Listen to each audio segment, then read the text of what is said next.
Markets, we bounced on the French market, the CAC to the DAX, right down to the IBEX, was actually traveling up about 1% in Spain. But you can see as those US futures have soured, the market is now pulling yesterday's script and effectively doing a U-turn. We looked like we would snap 4 straight days of losses. That's just not the case now as we start to wobble. But it's such a huge risk-on event with central banks this week, not just the Fed, but also the Bank of England and the ECB. So markets are just waiting it out at this stage. And of course, the news flow around Omicron is just not that positive at this point. So markets giving back territory. Take a look at the sectors. You're seeing a bit of a wobble around the auto sector. That's been one of the weaker parts of the market this morning, right at the bottom now. Media, travel and leisure, technologies, household goods, healthcare, all moved into the red. Don't forget, just about every sector was trading positive at the start. So that is quite a switch we're seeing. Basic resources was up about 1.1%, now up about 0.6%.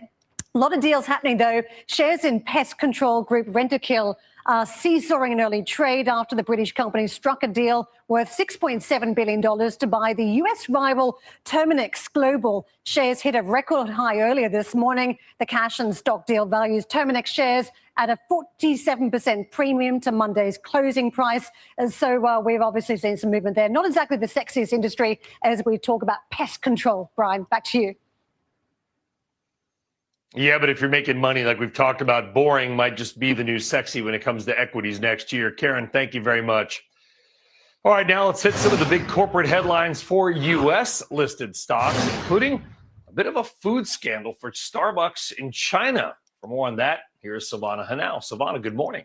Good morning, Brian. Happy Tuesday to you. So, Brian, Toyota is stepping up its commitment to battery electric vehicles. The automaker is saying it will have 30 EV models available by 2030. That's up from a previous target of just 15 models by the year 2025. The company adding that 100% of its luxury Lexus brand would be electrified globally by the year 2035. And to help the initiative, Toyota is investing $17.6 billion into new battery tech. Meanwhile, Amazon is reportedly reconsidering plans to bring back its warehouse employee cell phone ban amid the new COVID-19 strain and this weekend's deadly storms that claimed the lives of 6 warehouse workers in Edwardsville, Illinois. For years, Amazon had prohibited staff from having their phones on warehouse floors, requiring they be put in lockers near break rooms, a rule that's been temporarily relaxed since the start of the pandemic. Separately, Amazon also says it's joining OSHA in investigating the tragedy at that Illinois warehouse as they investigate conditions in the lead up to its collapse. And Starbucks is ordering a full inspection of every branch in China after undercover reporters discovered 2 locations were using expired ingredients in its food items. The company, which has some 5,400 locations across the country, says it has a zero-tolerance policy on food safety after state-backed Beijing News released video of its investigation showing staffers removing expiration date stickers from some items before replacing them with new ones printed with a later date. Brian, some pretty bad stuff there. Yeah, it certainly is. Just Scary. Starbucks in China. See if that moves the stocks. Yeah, I doubt it'll move the stock, but we're going to find out. Silvana, we'll see in a few minutes. Thank you very much. You got it. All right. Now, back to your money. And it is a big day today for the Federal Reserve as they kick off their final meeting of the year. It's a 2-day meeting. Their decision will come tomorrow on interest rates. But could the Fed actually begin to raise rates as early as tomorrow? Speaking with CNBC yesterday, Morgan Stanley CEO James Gorman says he is in the camp of those who think the Fed should raise rates soon. Rates will rise with absolute certainty. And I think it will happen, as I'm sure we're going to talk about, probably sooner than most people do. I've felt that for a long time. With that will come more pressure on the economy, more pressure on growth, more pressure on credit, and therefore more pressure on equities. That's a given. But that kind of readjustment back to a more normal environment, not necessarily a bad thing. A small correction here is not necessarily a bad thing.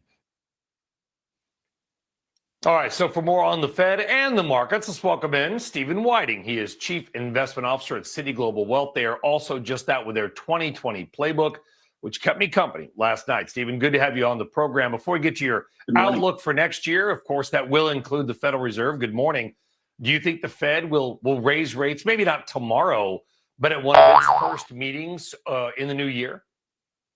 Well, look, I think they have to get through with easing first. And it's not an easy thing for the Federal Reserve to change its policy from month to month, to announce the pace at which they would wind down asset purchases and then change it 1 month later. So I think that they've got to get through with that. That's going to take us into the new year. Lots of people can be upset about the pace of everything. There are lots of things to be unsatisfied with. And we will see rate hikes. Certainly the most important thing is that we are not going to treat any new weakness in the economy with monetary easing.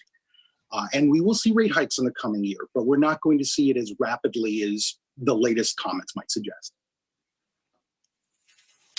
All right, so let's look at our playbook for next year, which probably will include some rate hikes. To your point, maybe not tomorrow, but down the line. And you write, I'm going to read, you'll apologize.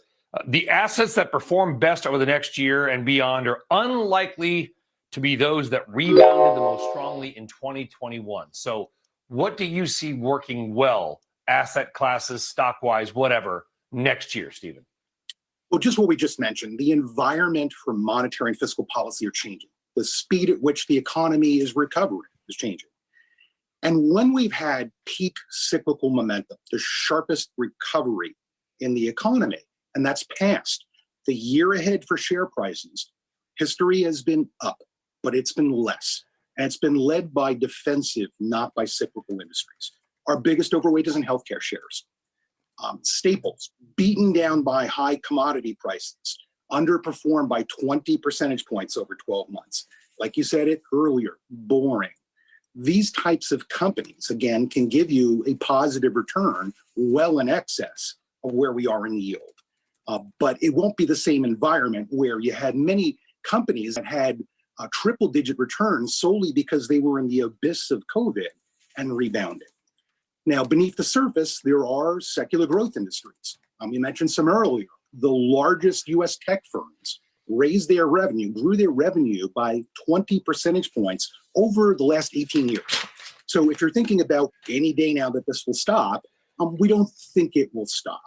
Now, we don't want to be concentrated in the riskiest of tech companies, but if you think about the highest quality industry leading companies, particularly those that pay a growing dividend, we could probably even get up to a possible low double-digit return on the best of those firms. Is that because, Stephen, that bonds, and I saw your projections, I mean, bonds, again, they could have a negative return again next year. It's incredible. They will. And unfortunately, this is an environment, again, for the highest quality bond holdings, for those bonds, where compared to a decade ago, when the inflation rate was slower, we're now down 2 percentage points in yield into a higher trend inflation rate. Now, we don't think that the inflation rate is going to look like 2020. And I think, 2020 or 2021, this environment that we've had of upheaval. So there is a lot that's going to change. I think that, again, there was no interest rate that the Federal Reserve could have given us that would have given us growth and stable prices in a period where we've had supply disruptions and fiscal stimulus. Both of those things we think will go away, particularly fiscal stimulus. Stephen Whiting with the outlook for 2022. Stephen, we do appreciate you getting up early for us, as always, my friend. Thank you very much. Happy holidays. Happy New Year. We'll see you soon. All right, take care. All right, we are just getting started. And when we come back, the Elon Musk stock selling spree rolls on as he unloads another $900 million worth of his stock. Plus, rolling the dice on Vegas. More details on a $1 billion bet on the Vegas Strip. Plus, why the recent drop in Bitcoin could actually be a little good news for some crypto investors. Let's check down the top laggards for the NASDAQ 100 in the pre-market. A little weakness coming off yesterday. Some Omicron concerns, maybe a little tax selling ahead of the new year as well. And we are back at Worldwide Exchange right after this.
All right, welcome back. Time now for your big money movers. 3 key stock stories of the day. Let's go. Stock number one.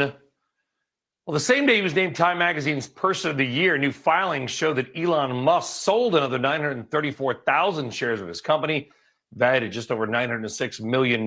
Musk also exercising options to buy 2.1 million shares at the strike price of $6.24. Musk still has millions stock options he needs to exercise by August of next year. This latest share sale comes as Tesla's market cap closed by $1 trillion yesterday. The stock is now down more than 20% from its most recent 52-week high. The Beijing crackdown strikes again. This time it is social media platform Weibo, so I guess that's stock 2. That stock sinking more than 9% in overnight trading in Hong Kong after the country's cyberspace administration said the company violated content laws and regulations. Weakness across the broader tech space. Checking out the top laggards on the NASDAQ in the pre-market. Hard Rock International agreeing to buy the operations of the Mirage Casino on the Vegas Strip from MGM Resorts for nearly $1.1 billion. Hard Rock, which is owned by the Seminole Tribe of Florida, has plans to build a giant guitar-shaped hotel in its place. So hasta luego la Mirage, and welcome in a giant guitar-shaped hotel. All right, on deck. We are going to take you to Mayfield, Kentucky. The recovery efforts from this weekend's storms are just beginning, and families are just beginning to realize how hard their entire area is truly hit. We're back right after this.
All right, welcome back. Let's get a check on some of this morning's other key headlines that are happening on this Tuesday. NBC's Philip Mena's in New York now with those and more. Good morning, Philip. Hi, Brian. Good morning. The committee investigating the January 6th insurrection has voted unanimously to recommend holding former Trump Chief of Staff Mark Meadows in contempt of Congress. Meadows has refused to testify, citing executive privilege that was asserted by former President Trump. Before reversing course, Meadows did hand over thousands of documents. The House panel says they want to ask him questions about that information. Members read aloud some text messages Meadows received during the insurrection, including from Fox News hosts and lawmakers. NBC News did reach out to Fox News for comment, but we have not heard back. Meadows spoke with Sean Hannity last night and pushed back against the contempt recommendation. The January 6th committee recommendation will now go to the full House for a vote, which could be held as soon as today. Hundreds of Larry Nassar's sex abuse survivors have reached a $380 million agreement with USA Gymnastics. As part of the settlement, the organization is ordered to make changes in policies to prevent future abuse of athletes, including having at least one survivor on the board. Nassar is serving up to 175 years in prison. And Kim Kardashian has finally passed the California baby bar exam. She announced that after 3 tries and 2 years of studying, she aced it. In a lengthy Instagram post, she encouraged fans to keep striving towards their goals, saying, "Don't ever give up. Even when you're holding on by a thread, you can do it." It doesn't matter who you are, Brian. It's impressive feat there, passing that exam. It is even the baby bar exam is no easy feat as well. Barbary courses and books about like this or online courses, they're all the rage. It is not easy. Congrats to her. Yeah. Philip, thank you very much. You got it. All right, let's move on to a very, very serious story. A total of 88 people are now confirmed dead, all in the wake of this weekend's tornadoes that tore through 6 states, leaving thousands homeless and dealing billions of dollars in damage. The rescue and recovery efforts this morning are still continuing, but they are still in the very early stages. Jay Gray joining us now again from Mayfield, Kentucky, a community that was right in the path of the storm. We saw the early scenes yesterday. Jay, we can see him behind you now. This looks like a devastating scene for days and weeks and maybe months to come. Yeah, no, Brian, I think you're absolutely right. Good morning. What you're seeing right now is the undercarriage of a transport van. This massive vehicle tossed on its side by the winds that also uprooted a row of trees in this neighborhood. They've fallen and they're on top of houses, a little dark. You can't see all of that right now. Look, this type of devastation, it's seemingly everywhere here. Overnight, crews repair and restore what they can, an effort that continues around the clock across 6 states. In some areas, heavy equipment pulling away huge chunks of debris. In others, the process is slower, more deliberate. Teams at times working by hand. Targeted searches and peeling and delayering this particular structure. The search is now over at this Mayfield candle factory, where at least 4 employees tell NBC News supervisors warned they'd be fired if they left as sirens sounded ahead of the storm. Officials with Mayfield Consumer Products calling the allegations